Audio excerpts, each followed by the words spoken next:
तव कथामृतं तप्तजीवनं कविभिरीडितं कल्मषापहं श्रवणमङ्गलं श्रीमदाततं भुवि गृह्णन्ति ये भूरिदा जनाः।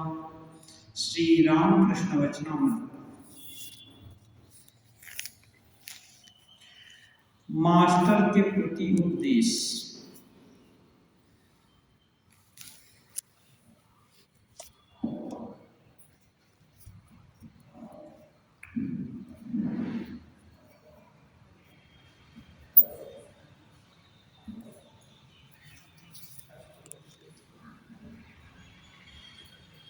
श्री रामकृष्ण बात हो रही थी। श्री रामकृष्ण बोले, मास्टर महाशय पहले पूछे थे, यही अगर हुआ तो देह धारण की फिर क्या आवश्यकता। देख तो रहा हूं कि कुछ कर्मों का भोग करने के लिए ही देह धारण करना पड़ता है। वह क्या कर रहा है वही जाने। बीच में हम लोग फंस गए हैं। कहते हैं भगवान ही अच्छे बुरा सब कुछ हुए हैं, बैठे हैं। तो मास्टर महाशय कह रहे हैं कि भगवान भले बैठे हैं बीच में, लेकिन हम लोग तो कष्ट पा रहे हैं। लगता है कर्म का फल भोगने के लिए ही जन्म लेना पड़ा है। तो वो बीच में बैठे हैं तो क्या लाभ है। भगवान है ना हम सबके भीतर, लेकिन हम लोगों में कितनी भिन्नता है। एक दूसरे के प्रति कितने लोगों का कितनी तरह का नफरत है और कितनी तरह का आकर्षण विकर्षण, बहुत तरह का है। लेकिन है भगवान सबके अंदर और एक ही है, वही है। लेकिन कष्ट तो हो रहा है, किसी को सुख भी हो रहा है, किसी को दुख हो रहा है। ज्यादातर दुखी होता है, सुख कम। तो श्री रामकृष्ण देव कहते हैं, चना अगर विष्ठा पर पड़ जाए तो भी उससे चने का ही पौधा उगता है। चना है ना, इसका मतलब केवल चना नहीं, कहने का मतलब जीवात्मा यदि आत्मा अच्छे दुष्ट व्यक्ति का रूप धारण करके आए या शिष्ट व्यक्ति का रूप धारण कर रहा है, दुखी का के भीतर आए या सुखी के भीतर आए, किसी के भीतर आए, वो तो आत्मा ही रहेगा। तो उससे उसका स्वरूप नहीं बदल जाता। विष्ठा में पड़ने के कारण चने का जैसे स्वरूप नहीं बिगड़ जाता, ऐसे ही भले ये संसार गंदगी से भरा है, विभिन्न विषमताओं से भरा है, लेकिन इसमें आने से जीवात्मा मैली नहीं हो जाती। जीवात्मा का कुछ नहीं बिगड़ता, आत्मा का कुछ नहीं बिगड़ता। केवल ये जो संस्कार है ना, वही बदलते हैं, उसी में बंधन है। जो शुद्ध आत्मा है उसमें कुछ नहीं होता। यही एक अच्छा अवलंबन शास्त्र देते हैं कि चाहे भले ही हमसे कितनी भूल हुई हो, क्योंकि व्यवहार में तो हम लोग देखते हैं ना, लोग कितनी भूल करते हैं, कितनी कष्ट पा रहे हैं। लेकिन नहीं, यदि मालूम हो कि जो भी हो असली हमारा एकदम सर्वनाश होने का नहीं है, चाहे जो कुछ भी हो, मेरा स्वरूप शुद्ध बुद्ध मुक्त स्वभाव है। यदि ये कोई सुन लिया है, सोच लिया है, तो उसको आशा रहती है, फिर वो एकदम हताश कभी नहीं होगा। मणि कर रहे हैं, फिर भी अष्ट बंधन तो है ही। कर रहे हैं, जीवात्मा आत्मा है, भले ही जीव के रूप में आई, लेकिन 8 प्रकार का बंधन तो है। 8 प्रकार का बंधन क्या होता है? लज्जा, लज्जा, घृणा, भय, जाति, कुल, मान, अभिमान, ये सब ये है। कुलशील, मान, अभिमान, ये सब विभिन्न प्रकार का की उपाधि एक तरह से है, और इन उपाधियों का महत्व भी है और इनका गौरव भी है। इनका यदि गौरव रहे अपनी जाति कुल का, जैसे राम जी कहते हैं, रघुकुल रीति सदा चली आई, प्राण जाहि पर वचन न जाए। अब देखिए, ये कुल का इतना गौरव है कि इस कुल के लोग जो कुछ भी कह देंगे, किसी को देने के लिए या करने के लिए कह देंगे, तो वो अवश्य करेंगे। बात देकर फिर भूल जाएंगे या मुकर जाएंगे, ऐसा नहीं। जिसको दे दिया बात, उसको अब वापस नहीं लेंगे। इसको बोलते हैं सत्य का आट। सत्य का आट माने एक बार किसी को बोल दिया कि करेंगे, तो लेकिन इसमें एक बात है, कितना तक सत्य निभाएंगे। हर मनुष्य की सीमा होती है। अच्छा, ये मान लीजिए कोई भी रिप्रेजेंटेटिव है, प्रधानमंत्री को ही ले लीजिए, या कोई भी राष्ट्राध्यक्ष हो या बड़ा पद पोस्ट पर हो, या हमारा प्रेसिडेंट महाराज जी हैं, उनका 6-8 महीने का शेड्यूल निर्धारित रहता है। यहाँ दीक्षा होगी, वहां जाएंगे, वो करेंगे, ये करेंगे। बीच में ही यदि प्राण पखेरु चले जाए तो फिर क्या वो मिथ्यावादी हो गए? ये मिथ्यावादी, इसको मिथ्यावादिता नहीं कहते। हम लोग बुद्धेशानंद जी महाराज प्रेसिडेंट हुए हैं अपने संघ के, बहुत उच्च कोटि के साधक मिल रहे हैं। उनसे हम लोग पूछे थे, क्या सत्य कहाँ तक? वो बोले, देखो तुम्हारी सामर्थ्य में है और तुम उपेक्षा कर दे रहे हो, तो ये मिथ्या आचरण या इसको मिथ्यावादिता कहते हैं। कोई मान लीजिए बड़ी मीटिंग में जा रहा है, बीच में एक्सीडेंट हो गया, तो मीटिंग अटेंड करने जाएगा ना हॉस्पिटल में जाएगा? मीटिंग अटेंड करेगा तो क्या उसी होगी वहाँ, उसको तो हॉस्पिटल जाना पड़ेगा। तो जहाँ बड़ी शक्ति पकड़ लेती है वहाँ उसका सामर्थ्य नहीं है, वहाँ पर वो मिथ्यावादी नहीं है। लेकिन उसी के बस में सब कुछ है और वो जानबूझकर अवहेला कर रहा है, तो इसको मिथ्यावादिता कहते हैं।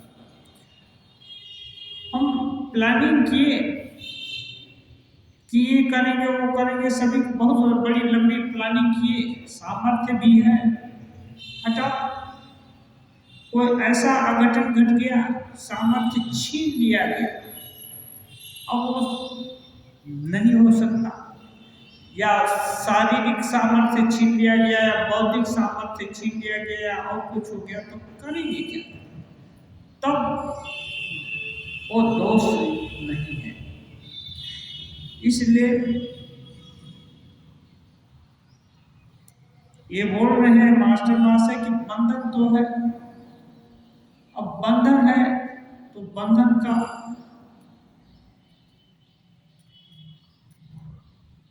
देखिए प्रभाव तो झेलना पड़ेगा, लेकिन झेलते हुए भी बंधन ही सब कुछ है या बंधन में ही हर समय रहेगा, ऐसी बात नहीं है। श्री रामकृष्ण कहते हैं, अष्टबंधन नहीं, अष्टपास है। तो इससे क्या, अष्टपास, बंधन और पास में अंतर हो। बंधन का मतलब एक गांठ बांध दिया एक तरह का, अब पास है तो उससे हजारों गांठ बन जाएगी, क्योंकि वो एक नहीं है। पास वो शक्ति है जिससे एक साथ हजारों लोग को बांध सकती है। एक आदमी के भी गर्दन को बांध सकती है, पैर को बांध सकती है, हाथ को बांध सकती है, बहुत जगह बांध सकती है। लेकिन बंधन एक ही जगह होगा, या पैर में होगा, या हाथ में होगा, या एक शरीर में होगा और दूसरे शरीर का बंधन दूसरा होगा। लेकिन पास एक बड़ा है, तो इसलिए बोलते हैं ये अष्टपास है। जो भी हो, लेकिन इससे क्या मतलब, ये ज्यादा कुछ नहीं कर सकता है। आत्मा की महिमा अनंत है, उसके आगे पास वास कुछ नहीं है। उनकी कृपा होने पर एक क्षण में अष्टपास छूट सकते हैं। उनकी कृपा होने से, किसी ईश्वर की कृपा होने से, माँ की कृपा होने से, या जो शुद्ध बुद्ध मुक्त आत्मा है उनकी ही कृपा होने से ये आत्मबंधन जो बंधा हुआ दिख रहा है, ये दिख रहा है। अद्वैत वेदांत में एक्चुअली बंधन है नहीं, बंधन मानते नहीं। कैसे वो मानते हैं, रात को अंधेरे में कोई जा रहा है, हठात देखा भूत आ गया या कोई चोर आ गया, भयंकर मोटा सोटा है,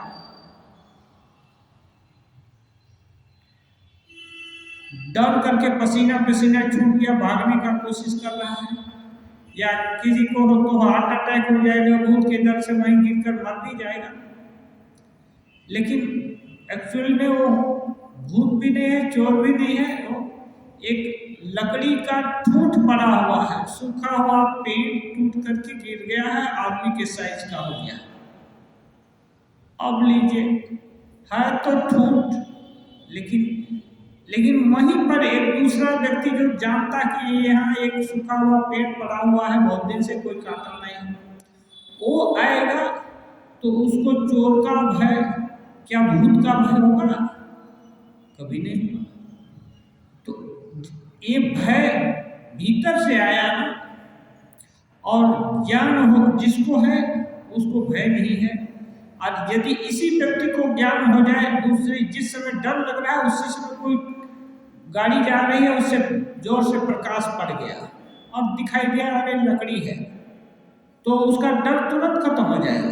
अरे तुम क्या भूल कर रहे थे, कांप रहे थे, ये तो लकड़ी है ना। तो ये ऐसे ही अद्वैत वेदांती मानते हैं कुछ है नहीं, ये भूल के कारण ये सब दिख रहा है। लेकिन अन्य व्यवहार में तो ये है, कष्ट देता है। इसलिए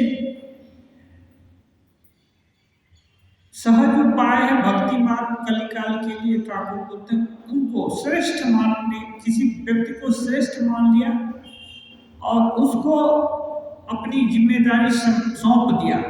मान लीजिए किसी, हम लोग क्या करते हैं, अधिकांश लोग, बैंक बना हुआ है ना, तो बैंक किसी राष्ट्र की का एक खजाना है, अब उसका रिसिप्ट मिल गया, रुपया नहीं मिला, करोड़ों करोड़ों अरबों रुपया बैंक में रख दिया, वो जानता है हमारा, जब जरूरत होगा तो बैंक दे देगा। विश्वास है और होता भी है, सब देख रहा है इन्फ्लुएंस से कि ऐसा होता है। बैंक, देश का बैंक बेईमानी नहीं करेगा, किंतु कभी कभी देखा गया है पूरा बैंक भी बैंकक्रप्ट हो गया है, खत्म हो गया है, पूरा देश की इकोनॉमी एकदम डूब हो गई है, नहीं भी मिला। फिर भी नहीं मिलने पर भी एक देश में कभी आपद विपद आ गया तो भी अन्य देश कि लोग ये नहीं मानते हैं कि ये बैंक डूब जाएगा, सब बैंक डूब जाएंगे, इसलिए विश्वास करते हैं। और ये तो जागतिक चीजें हैं, थोड़ा 19-20 होता रहता है, लेकिन जो ईश्वरीय सत्ता, जो ईश्वर है, ईश्वर क्या है? स पूर्वे सामपि गुरु काले नानवच्छेदा, वो गुरुओं के भी गुरु हैं, उनका ज्ञान कभी प्रतिहत नहीं होता है, वो सर्वसमर्थ होते हैं। ऐसे सामर्थ्यवान के हाथ में यदि अपना कोई वस्तु दे दिया जाए, सौंप दिया जाए सच्चे दिल से, तो वहां से कुछ नष्ट होने की संभावना नहीं रहती, वहां कोई गोलमाल होने का चांस नहीं। और ये इतने विश्वस्त है, किस लिए विश्वस्त है? अपने से अलग नहीं है, अभिन्न है। हम लोग नहीं जानते इसलिए भिन्न है, वो अपने ही है। अपने लोग अपने से दगाबाजी कभी नहीं करेगा। हाँ, इस क्या बोलते हैं, जागतिक व्यवहार में भले कहीं भूल हो जाए, दगाबाजी हो जाए, ईश्वर के घर में भूल नहीं होती है। इसलिए बोलते हैं उनकी कृपा होने से अष्टपाश एक क्षण में छूट सकता है।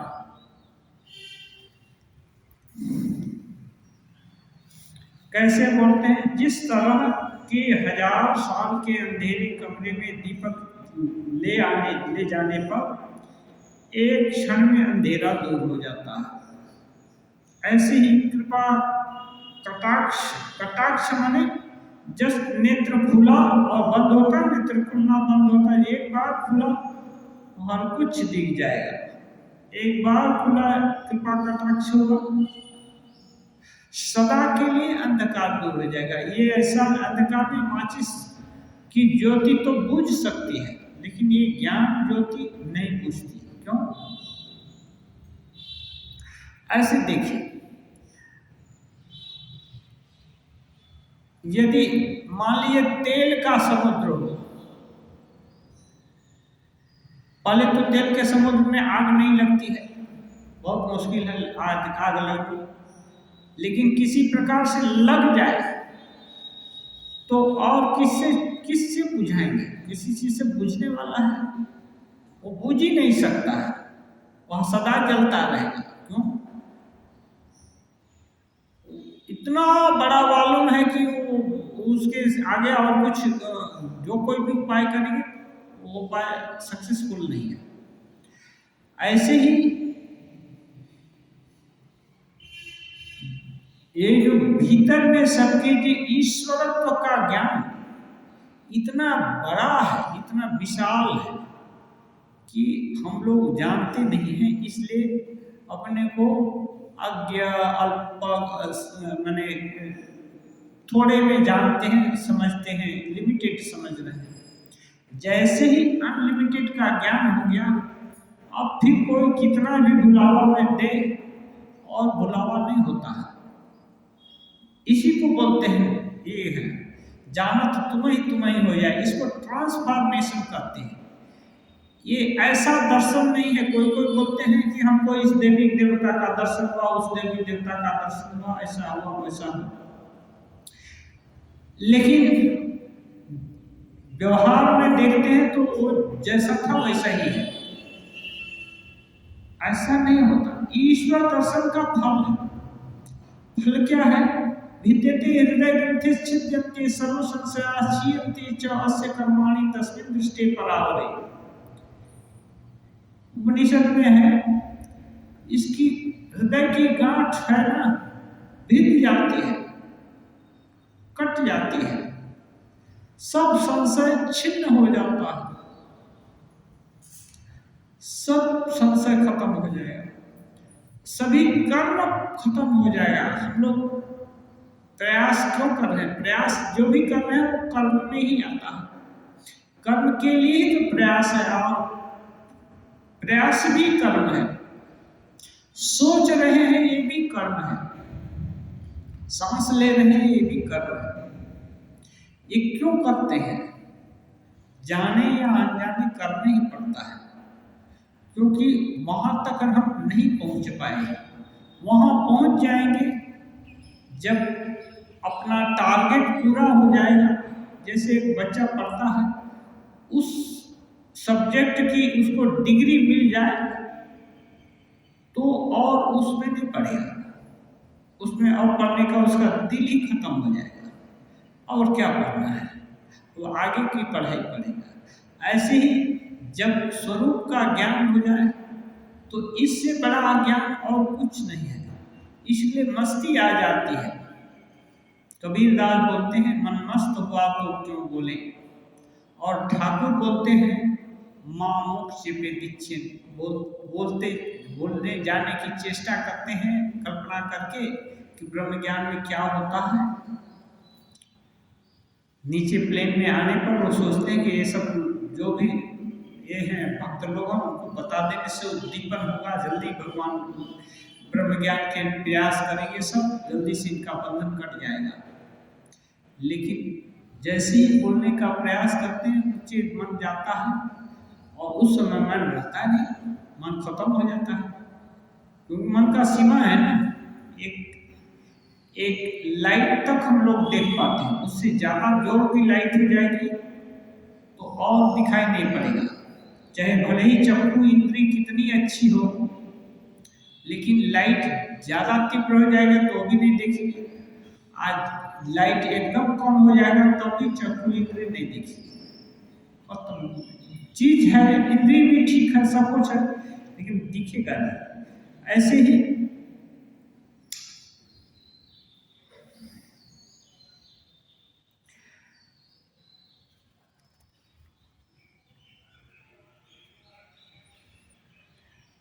वो जो प्रकाश है खत्म हो गया, अंधकार खत्म हो गया तो फिर प्रकाश को और कोई दबा नहीं सकता है, वो स्व प्रकाश है। अब उस प्रकाश की इति नहीं होगी, बस वही सर्वदा, वही असली है। असली पहुंच जाने से फिर और कोई नहीं। इसी को समझाने के लिए विभिन्न उपमा दे रहे हैं। कमरे में दीपक लाने पर अंधेरा एक क्षण में दूर हो जाता है।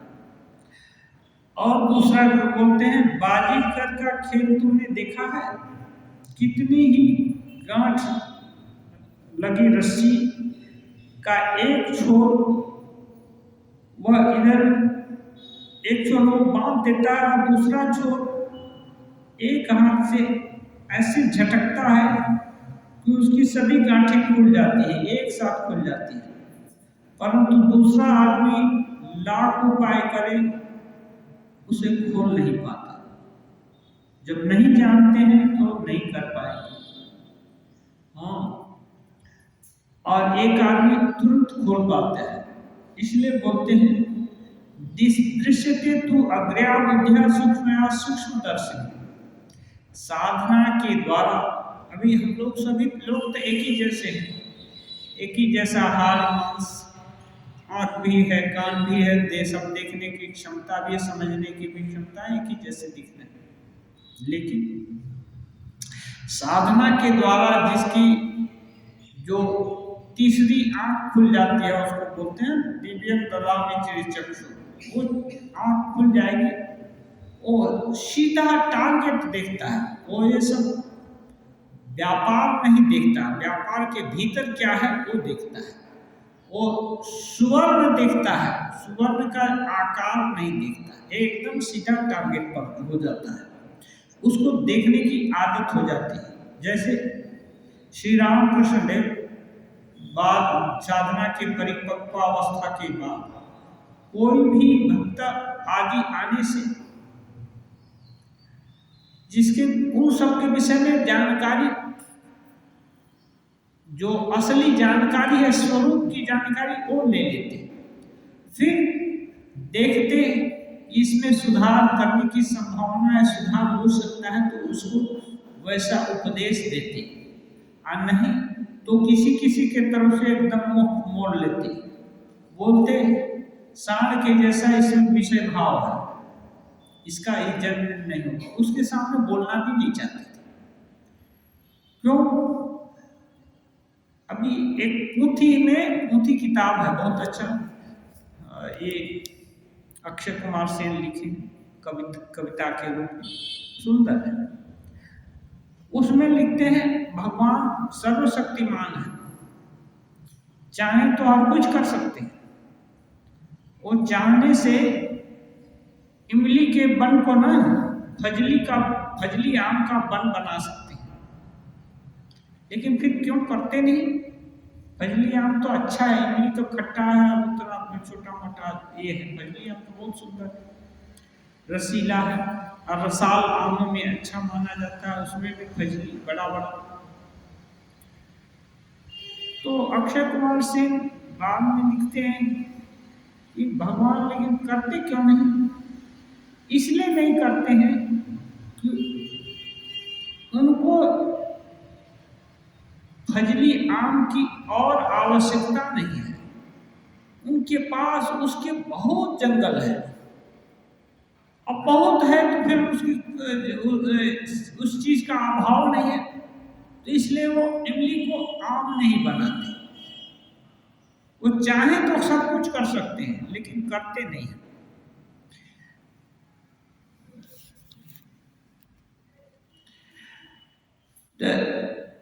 ये जो है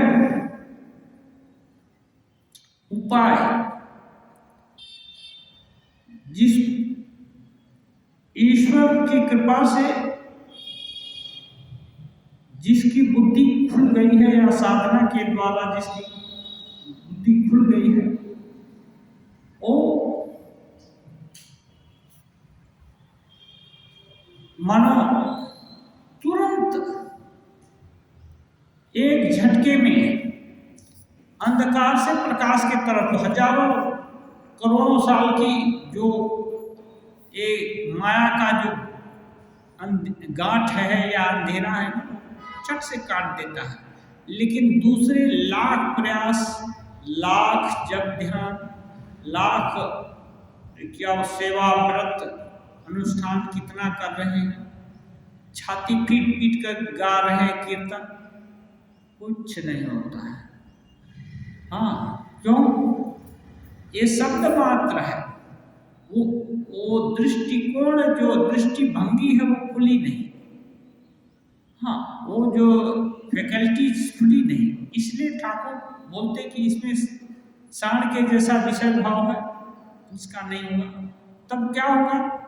लेकिन भगवान किसी का अकल्याण नहीं चाहते। ठीक है, उसको विषय में रुचि है, उसका उपयोग करने दो, उपभोग करने दो, इसी के लिए तो संसार बना है, एक्सपीरियंस करने तो बहुत समय है। हाँ, हड़बड़ क्यों करते हो? जीना है कई वर्ष, कितने जन्म लेने के लिए फ्री भी मिलते हैं, उसमें कौन सी कमी है? और 1000-2000 वर्ष बाद जन्म लेगा। लेकिन जो छटपट कर रहा है कि नहीं मुझको तो चाहिए, भगवान उसको सहायता करते हैं। God helps those who helps ourselves.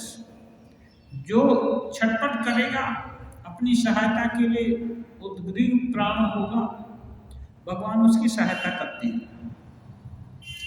Shri गुरु की कृपा से ग्रंथियां एक क्षण में खुल जाती हैं।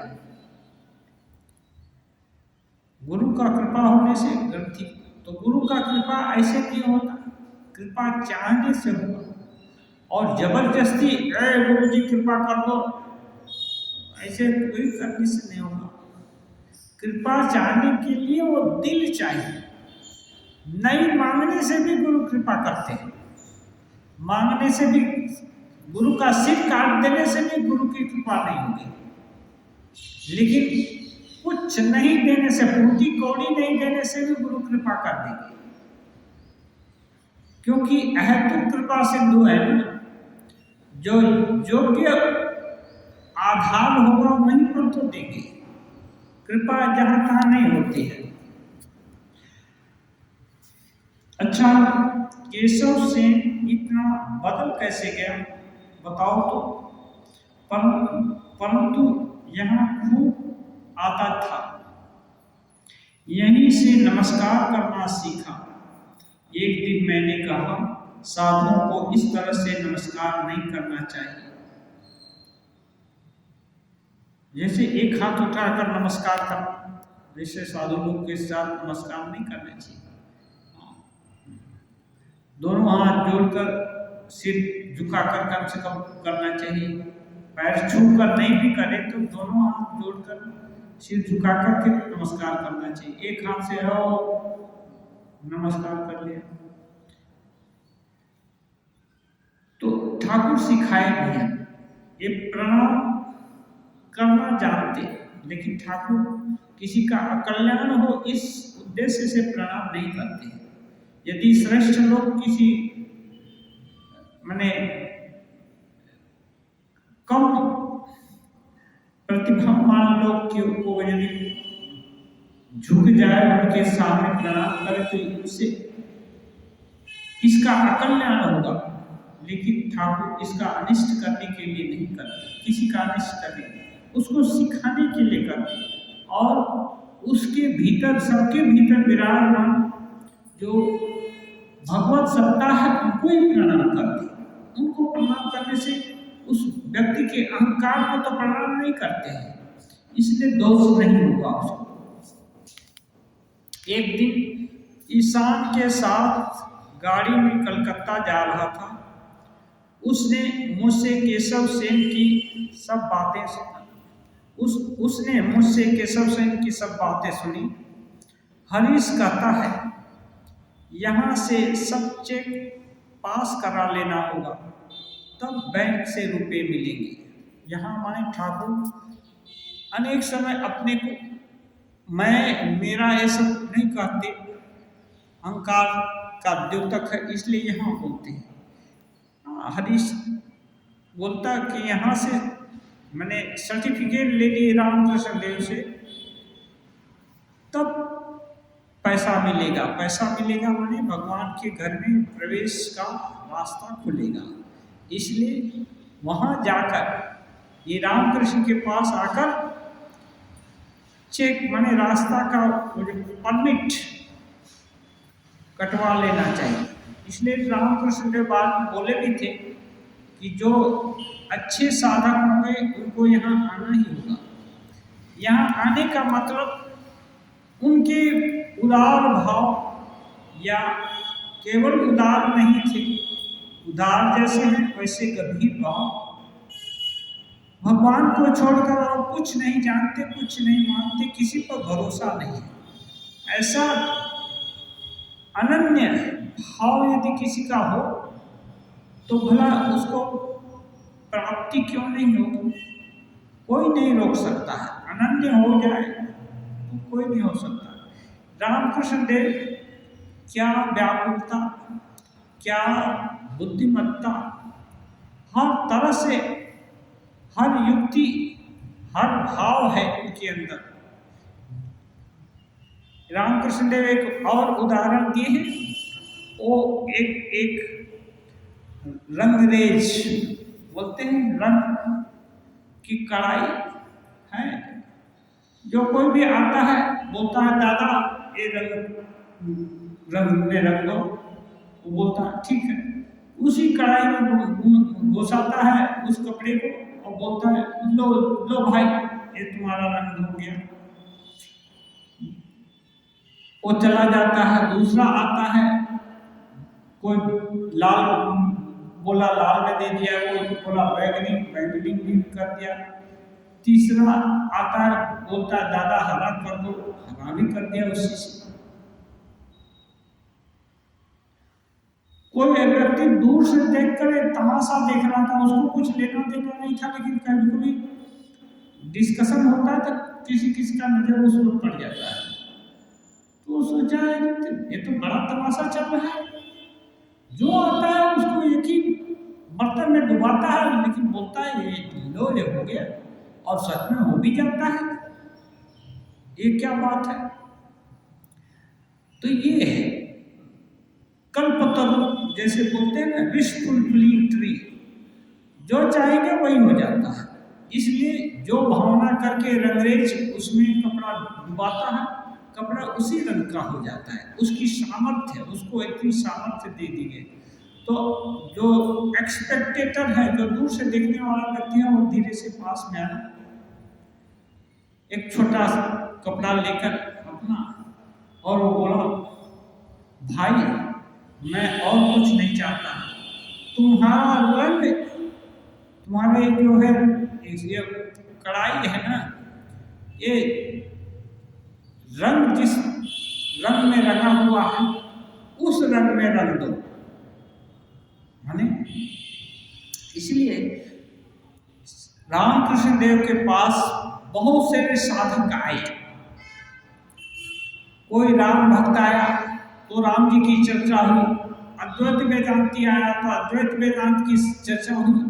सभी लोग रामकृष्ण में अपना उत्कृष्ट अभिव्यक्ति देखे। कोई उनको अवतार पुरुष देखा, कोई उनको सिद्ध महापुरुष जाना, कोई कुछ जाना, कोई कुछ जाना, और उस चीज की अपेक्षा भी की, पाए भी।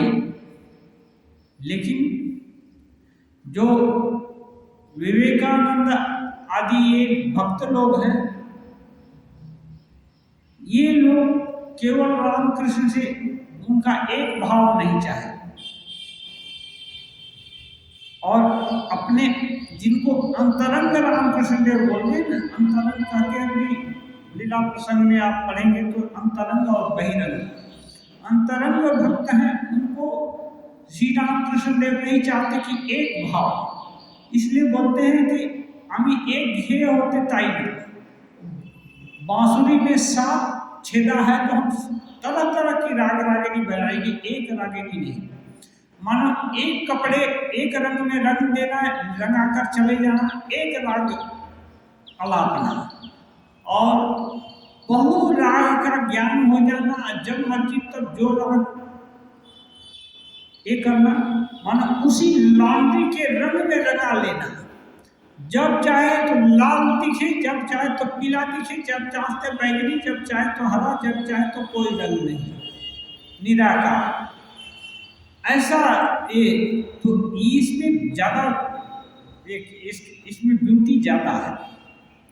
हाँ, हर तरह का ये कर सकता है। इसलिए रामकृष्ण जो सांचा ढाल गए, उसमें किसी भी भाव को डिनाई नहीं किया गया है, इनकार नहीं किया गया है।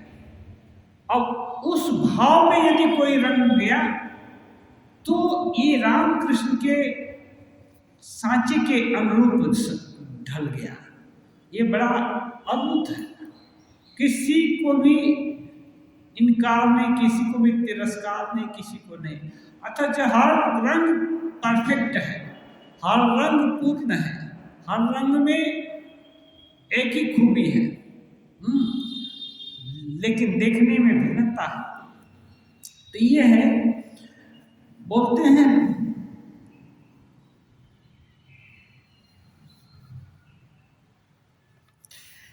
ऐसी विशेषता रामकृष्ण के पास है, तो बोलता है चेक पास करा लेना है। माने अब वो यदि रामकृष्ण यदि कोई रास्ता बता दे तो चाहे जिस भी मार्ग से कोई साधक जा रहा हो, वो गंतव्य तक यदि ठीक ठीक पालन किया तो हो जाएगा। सभी लोग ये सुन करके हंसते हैं। मणि निर्वाक रहकर सब बातें सुन रहे हैं। उन्होंने समझा गुरु के रूप में सच्चिदानंद स्वयं चेक पास करते हैं। गुरु के रूप में स्वयं सच्चिदानंद ही चेक पास कर रहे हैं, उन्हें साधन भजन का संधान दे रहे हैं। लाटू महाराज से एक बार लाटू महाराज ठाकुर का पैर दबा रहे थे, वो पूछे तुम्हारे राम जी क्या कर रहे हैं? लाटू महाराज बोले हम क्या जाने राम जी क्या कर रहे हैं, आप क्या कर रहे हैं, आप बता दीजिए। तो ठाकुर बोले देख तुम्हारे राम जी सुई के छेदा से ऊंट हाथी पार कर रहे हैं, ऊंट हाथी पार कर रहे हैं। ये बेढब का शब्द है कि नहीं? कभी हो सकता है आजकल के वैज्ञानिक भावापन्न लोग इसकी क्या कल्पना कर सकते हैं? सुई के छेद से ऊंट हाथी पार हो, लेकिन राम जी हर कुछ कर सकते हैं। ये कल्पना उनकी नहीं है, ये आधुनिक युग में नहीं है। तो लाटू महाराज तो बच्चे थे, सुन लिए, ज्यादा कुछ पूछे नहीं। ठाकुर बोल रहे हैं, सुन लिए। बाद में, बहुत बाद में लाटू महाराज बोलते हैं, कितनी बड़ी बात ठाकुर कह गए, उस समय क्या मैं इसकी धारणा कर पाता था? मैं कहा मूर्ख, कोई गुण नहीं, कोई ज्ञान नहीं, कोई कुछ नहीं, मेरे अंदर ठाकुर साधन ढाल दे रहे थे। हाँ, ये भगवान का अद्भुत प्रभाव नहीं तो और क्या है? तो ये लाटू महाराज बोल करके बहुत द्रवित हो जाते थे, ठाकुर क्या दे रहे थे। इसलिए भगवान के लिए कुछ भी असंभव नहीं है, वो करके दिखा दे रहे थे। श्री रामकृष्ण कहते हैं, विचार न करना उन्हें कौन जान सकता है। ठाकुर मास्टर महाशय तो विद्वान थे, इसलिए विद्वान लोग मैंने क्या, इस जगत के विभिन्न सब्जेक्ट के विद्वान थे। तो ये लोग बाहर से अपने बुद्धि, बाह्य बुद्धि से ये समझना चाहते हैं सब चीज को। बाह्य बुद्धि से ईश्वरी तत्व नहीं समझा जाता। ईश्वरी तत्व समझने के लिए दिव्य चक्षु चाहिए, दिव्य भाव चाहिए। और ये भाव क्या है? तद विधि प्रणिपातेन परिप्रश्नेन सेवया। ये जो ईश्वर तत्व है, श्रेष्ठ लोगों के पास जाकर के जो भगवत दर्शन पाए हैं, उनके पास जाकर प्रणिपाते, उनको प्रणाम करना होगा और उनसे पूछना होगा, कस्मिन् नो भवो विज्ञाते सर्वमिदं विज्ञातं भवति इति। हे भगवान, को उपाय बताइए, किस उपाय से का अवलंबन करें जिससे सब कुछ जाना जाए। ऐसे करके पूछना पड़ेगा, ब्रह्म ज्ञान भगवान के विषय में पूछना पड़ेगा। और केवल इतने से ही नहीं होगा, अवसर ढूंढ कर उनकी सेवा करनी होगी। क्यों? ये सब जिसके अंदर भाव होंगे, इसका मतलब उसमें शील है, उसमें नम्रता है, उसमें योग्यता है। अच्छे नीची जमीन होती है, उसमें जल धरता है, ऊंची जमीन से लुढ़क जाता है। इसलिए जिसमें ऐसा स्वभाव है, भगवान की करुणा उनके प्रति द्रवित होती है और फिर उसका कल्याण हो जाता है। वहाँ केवल जागतिक विचार से काम नहीं चलेगा, वहाँ चाहिए तीक्ष्ण बुद्धि, विवेक बुद्धि। कौन सा सत्य है? गुरु वाक्य है। गुरु वाक्य आंख बंद कर, बिना सोचे, बिना समझे तुरंत पाला, इसको बोलते हैं गुरु वाक्य। कहते हैं उन्हें कौन जान सकता है? किसी की भी सामर्थ्य नहीं कि उनको कोई जान जाए। तब फिर क्या होगा? जानत सोई जाने जही देहु जनाई। जिनको वो खुद को जना देंगे कि देखो यही मैं हूं, यमेव ईश वृणति तेन लभ्ये। जिनका वे वर्ण करेंगे कि इनको ब्रह्म ज्ञान हो जाए, इनको आत्मज्ञान हो जाए, उनको ही होता है। इसलिए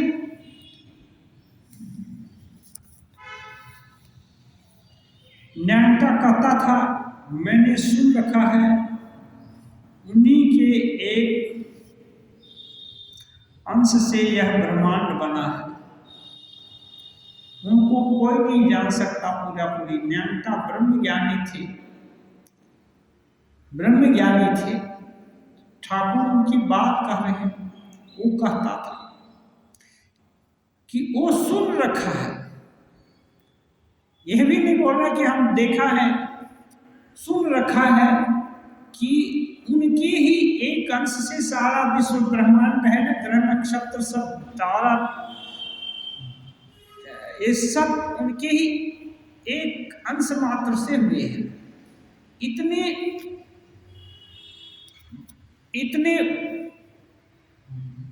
बड़े, इतने महान ईश्वर है या वह ब्रह्म है, उनको भला कौन जान सकता है। लेकिन जिन पर उनकी कृपा होगी वो जान जाए। जानना तो तुम्हें ही हो जाए, सोई जाने जही देव जनाई।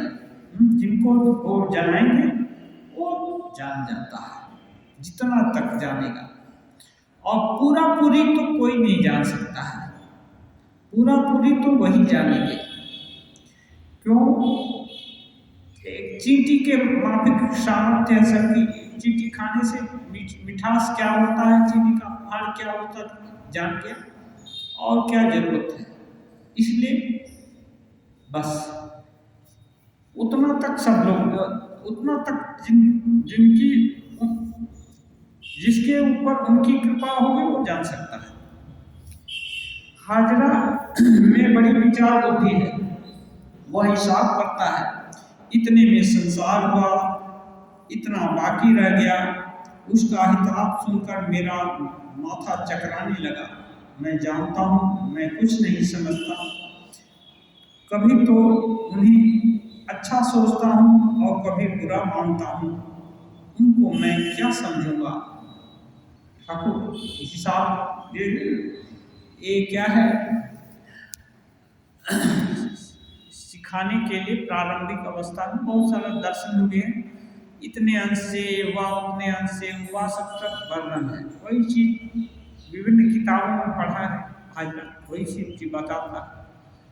अब जिनको वस्तु का ज्ञान हो गया, जो पीएचडी की कितनी थीसिस लिख चुका, वो उसको बोलेंगे इसको ओ कहते हैं, उसको आ कहते हैं, इसको ए कहते हैं, उसको बी कहते हैं। सदा हर समय कोई पढ़ाते रहे तो उसको अच्छा लगेगा।